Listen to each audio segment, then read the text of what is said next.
untuk wawancara mata kuliah Evan dan Hafiz. Boleh, silakan. Ini siapa dulu? Saya Firti Lestari, ini teman saya Yoga Jessica, ini Mbak Salsa Bella. Jadi pertama kami ingin tahu bagaimana cara Mas menetapkan jumlah kompetensi dan penempatan tenaga kerja yang efektif sesuai dengan UMKM berdasarkan job description. Yang pertama kan tadi gimana caranya ya? Menetapkan jumlah. Menetapkan jumlah itu pertama dari kita dari kondisi warung sih ya Mbak ya. Semakin ramai, semakin banyaknya warung, pelanggan warung, kecuali semakin besar juga kita cari apa namanya karyawannya gitu. Pertama-tama biasanya itu saya selalu tempatkan satu di posisi kasir, terus 2 di dapur, sama 1 di minuman. Jadi awalnya itu 4 lah.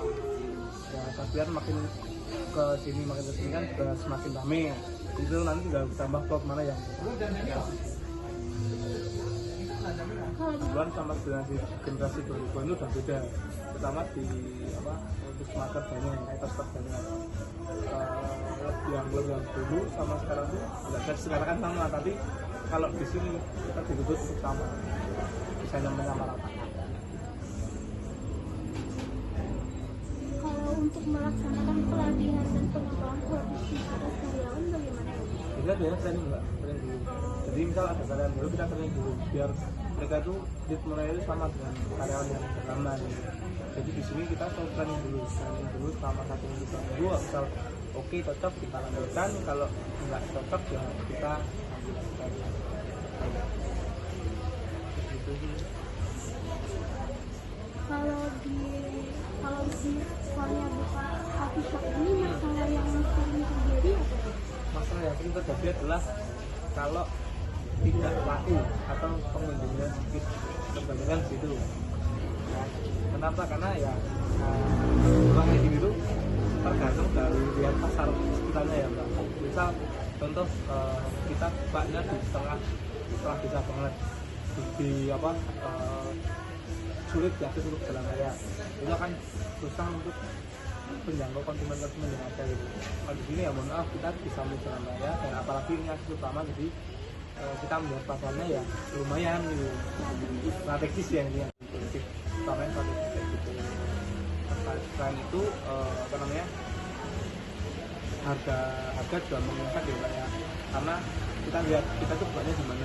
Kalau kita bukannya di pusat dengan sebuah tempat yang mahal, otomatis harga itu mempengaruhi besar kecilnya atau tugas dari Pak Dirjen kita di desa, bahkan biasanya juga masyarakat biasa, anak kampus juga enggak kita yang Terus bagaimana karakteristik produk dan layanan yang diberikan sama konsumen?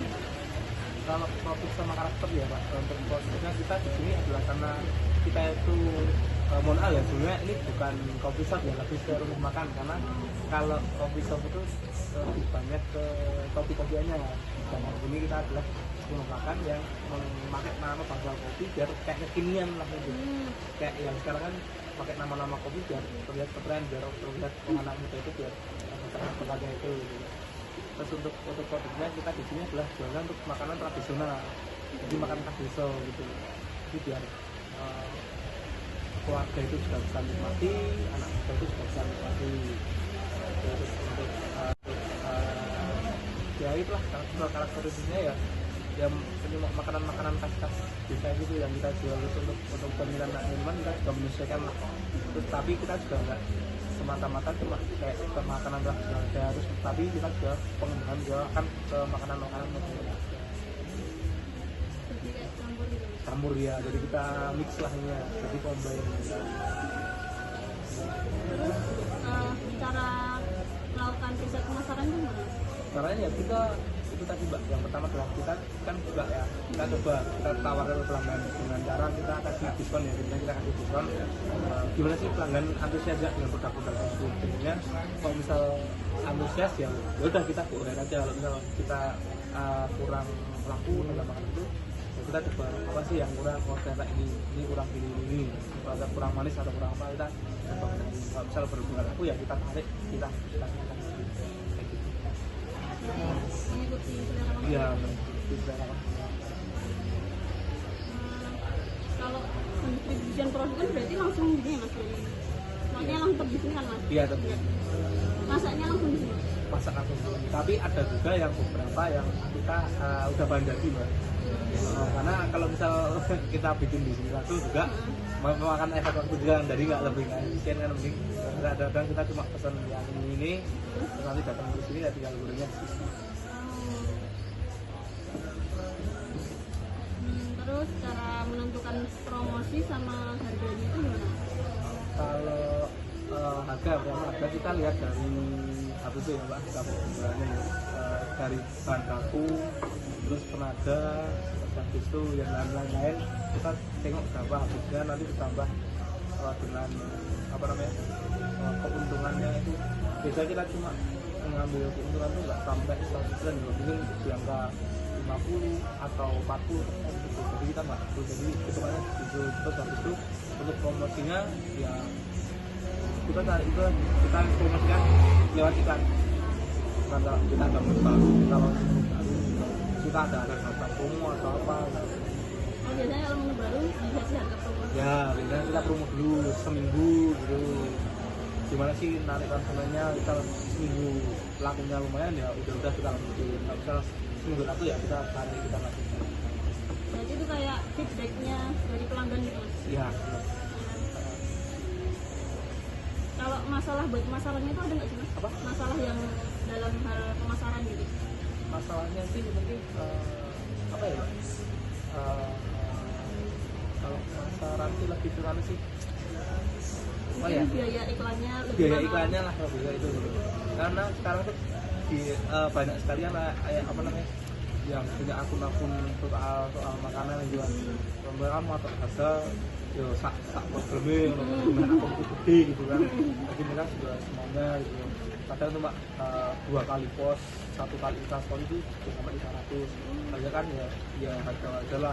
Mereka kan kesian mungkin udah dibayar, udah dapat makanan ya paling enggak ya selama lah. Makanya kita juga jarang sih pakai yang kayak gitu. Kita cuma biasanya paling pas berbuka di kuliner. Itu juga pengaruh ke menunya nggak? Ya pengaruh juga. Jadi misal contoh kalau makanannya kekinian banget nih, kayak contoh bakalan dengan orang tua kadang dia mau apa sih, tapi kita harus timbangan lah dan sebagainya. Terus kalau masalah keuangan itu cara perencanaannya itu gimana?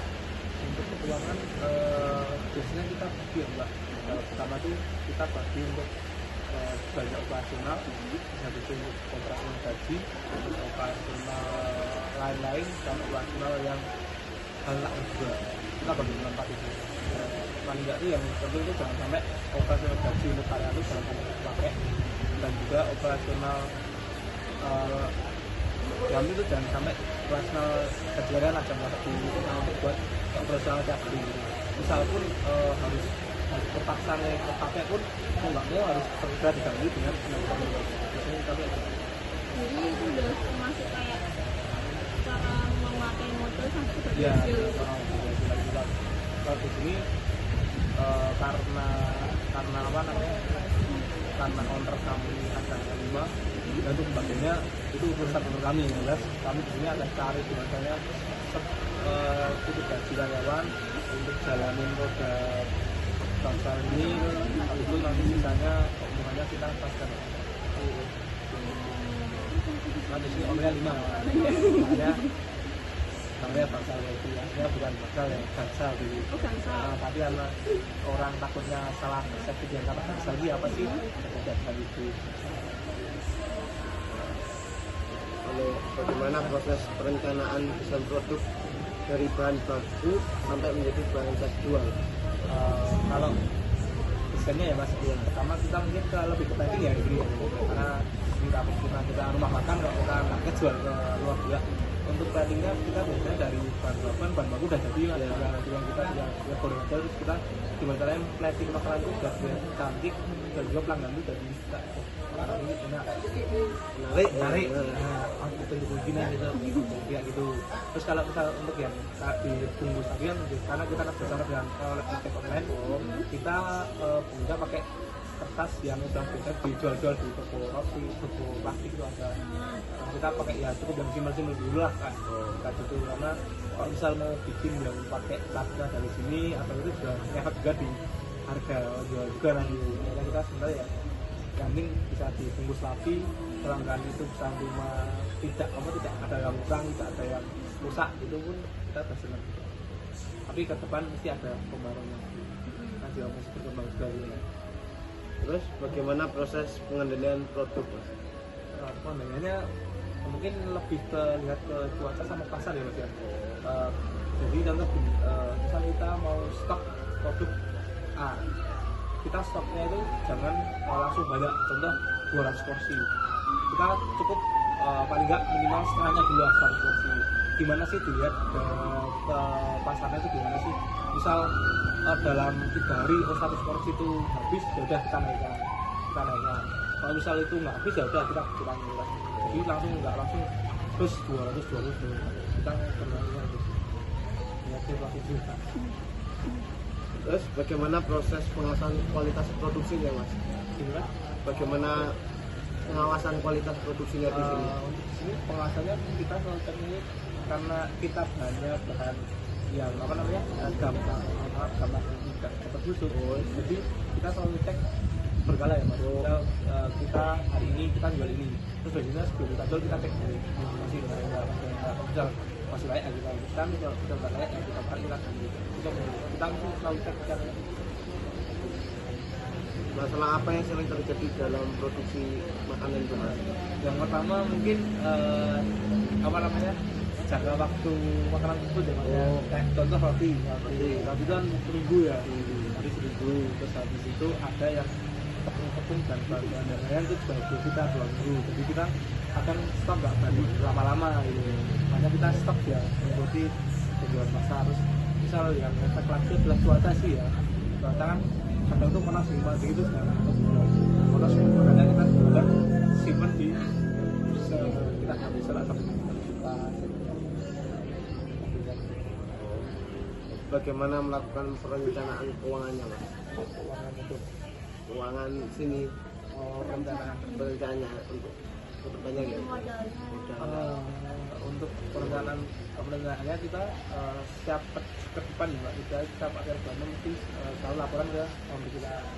Jadi dari situ kita dikasih modal berapa untuk bulan depan. Jadi kita sudah di stok segini, misal tinggal kurang pun kita tinggal nyebut aja gitu. Tapi sebisa mungkin kalau aku sama tim ya modal yang dikasih itu jangan sampai kepake semua. Dan mending gimana caranya kita itu bisa tetap modalnya itu sama, tapi kalau bisa itu kita malah lebih modalnya yang dikasih. Jadi kayak ngasih profit gitu. Kayaknya gimana caranya mengatur ya, pembelanjaan untuk gaji, terus gimana strateginya ketika rame atau sepinya gitu loh. Terus bagaimana menentukan komposisi modal dan bagi hasilnya? Pak di sini gini Mas, yang jelas yang penting kalau dari kami ya tim kami ya aku sama itu yang penting modal jangan sampai kurang. Dia sampai akhir bulan itu jangan kurang, karena nanti sisa yang kita dapatkan itu adalah keuntungan yang dapat oleh teman kami gitu. Jadi sebisa mungkin misal kita belanja banyak, kita isi kembali modalnya kalau bisa dilebihin. Terus kita kalau gitu kak di sini nggak gitu. Yang penting kalau dari kami modal jangan sampai dipakai banyak, jangan sampai dipakai banyak. Kalau bisa kita ngisi modal, nggak ada nambah modal bisa ya. Di sini ada proses investasi yang dilakukan nggak? Jadi modal sendiri. Kalau dalam keuangan masalah apa yang Masa jadi adalah minus pendapatan turun. Nah, itu yang sering terjadi karena dalam kita berbisnis kayak ini ya masalah boleh saya sampaikan adalah jangan kalian terlalu mematok tinggi budget kalian, makanya di kalian berapa wah rame terus padahal selama itu rame terus enggak sampai kayak gitu, tapi nggak usah yuk udah meningkat di kemarin nggak usah tuh meningkat di kemarin. Misal pendapatan dia harus jauh lebih dari bakalan besok harus lebih bisa di karena kalau misal kita target wah rame terus wah nyantai lah aku cowok ini kadang itu menjadi kayak jadi kayak jadi jebakan buat kita gitu. Nanti bakal kita kalau kita turun kita jadi pusing. Yang penting kita berusaha semaksimal mungkin, nggak usah nanti itu tadi masalah itu lebih ke pendapatan kita, terus habis itu sering minus kenapa mungkin kalau minus karena salah hitung itu biasanya itu, terus kalau kita pendapatan gimana karena mungkin efek cuaca mungkin terus efek lainnya mungkin kamus piku atau sekarang baru corona atau efek lainnya hujan pun ngefek juga hujan karena gini kalau hujan itu sistemnya yang aku pelajari itu adalah ketika udah hujan terus orang pengen masker untuk keluar ya itu orang harus keluar mereka bisa beli pakai aplikasi online, tapi kalau di aplikasi online nggak ada promonya orang juga malah beli di tempat itu makanya kalau hujan nggak ada sekali.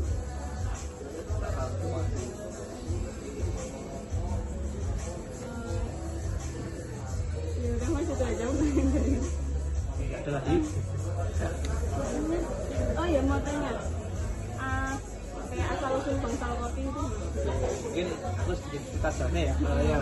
Sejarahnya dari bangsal kopi ini dulu awalnya itu di sini masih sawah biasa. Karena yang punya tanah itu anak salah satu ownernya di sini. Jadi itu mantunya yang punya tanah punya teman-teman jemaah di mana. Mereka itu kerja itu di luar Jogja semua, kebanyakan di Pertamina. Terus mereka setiap pulang ke Jogja itu kumpulnya itu di mana. Akhirnya yang punya tanah usulnya coba bikin usaha gitu. Kita buat pulang di sini buat kumpul-kumpul gitu kan. Nah akhirnya juga sama awalnya kan terus awalnya namanya bukan gansal, bikin gansal karena 5 orang kan gansal, tapi bisa di mungkin dari gansal kan ini sejarahnya dari bangsal kopi ini dulu awalnya itu di sini masih sawah biasa. Karena yang punya tanah itu anak salah satu ownernya di sini. Jadi itu mantunya yang punya tanah punya teman-teman jemaah di mana. Mereka itu kerja itu di luar Jogja semua, kebanyakan di Pertamina. Terus mereka setiap pulang ke Jogja itu kumpulnya itu di mana. Akhirnya yang punya tanah usulnya coba bikin usaha gitu. Kita buat pulang di sini buat kumpul-kumpul gitu kan. Nah akhirnya juga sama awalnya kan terus awalnya namanya bukan gansal, bikin gansal karena 5 orang kan gansal, tapi bisa di mungkin dari gansal kan. Terus bangsal kopi ini berdiri tahun 2020 bulan Agustus tanggal 25 tepatnya. Pas corona masih tinggi corona ada kita coba survive, tapi alhamdulillah mungkin ini harus rezekinya dari yang kuasa ya, akhirnya bakal bisa survive selama corona itu. Terus kemarin masalah yang delta yang sempat juga bakal bisa survive. Omikron kemarin bakal juga survive-nya udah jalan hampir 4 tahun ini. Kenapa sih tanah yang kamu sini ya? Tanahnya yang dia sini gitu. Masih di sini. Kalau tanya cabangnya masih belum ada cabang, masih ada di Jombang. tapi ada rencana Ya semoga doain aja mungkin depannya mungkin owner kami terbuka untuk membuka cabang. Siapa tahu kan. udah mas Ya. terima kasih mas buat waktunya, sudah meluangkan waktunya. Semoga bangsal kopi tambah sukses, tambah bisa dikenal sama masyarakat, terus pokoknya tambah maju. maju gitu Mas. Oh ya, mungkin tambah sedikit ya. Di sini kalau kita tanya untuk menu favoritnya apa, di sini kita ada menu favoritnya bratwurst, steak sama ayam belet. Untuk kopinya mungkin baru ada yang tubuk-tubuk sama saring-saringan. Tapi ke depan insya Allah ada yang kayak baru. Tunggu aja, pokoknya habis lebaran ada kejutan. Kita akan terima kasih banyak. Kami terima kasih. Kami punya sedikit sop ini.